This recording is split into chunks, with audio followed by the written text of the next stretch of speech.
Welcome back. We are continuing our rendezvous and proximity operations video series sequence with our next forced motion sequence. In this case, it is the Hop MinDV sequence, or MinDV sequence. And it's going to perform a hop much like the hop sequence, but in this case, it's going to find the time of flight required to do the minimum delta V problem. And so we have it here in our satellite.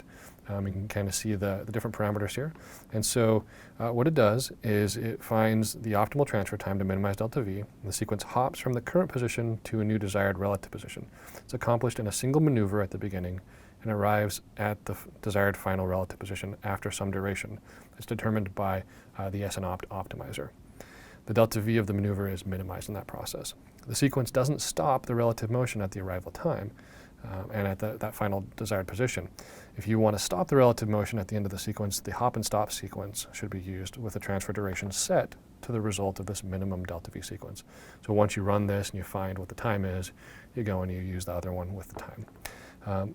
The following picture shows, our sequence here is going to show a start from initial position at negative 1,000 meters on the V-bar to a final position of 500 meters on the R-bar. And in this process, we found that the optimal time of flight was 16.25 hours, about there. And so let's go ahead and run it. Because we previously ran it, it's mostly converged and done already, but we will let it go ahead and do its thing.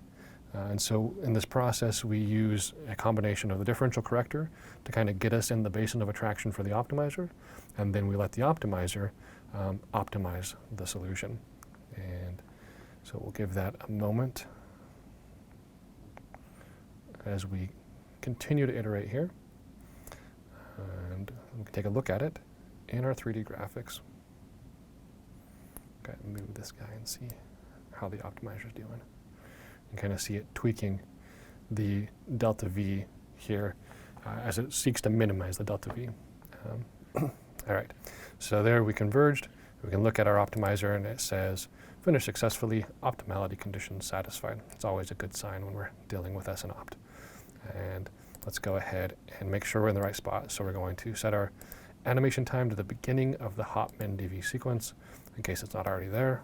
And we're going to also zoom to the RPO satellite in the 3D graphics window and take a look at what we got. So we start here, and our minimum delta V hop takes us to 500 meters on the R-bar up here, and that's accomplished in 16.25 hours. And so if you, for reference, if you look at the hop sequence video, you'll see that we got to the same spot, but in a different time and in a non-optimal way. And also in our hop documentation, you'll see even another path to accomplish the same thing. But this is the one that is the optimal delta V. And so let's go ahead and let that play. So we can see how it goes there. As we expect, follows this path and will ultimately arrive at our 500 meters along the R-bar above the target satellite. And so that is the Hop MinDV RPO sequence. Thanks for listening.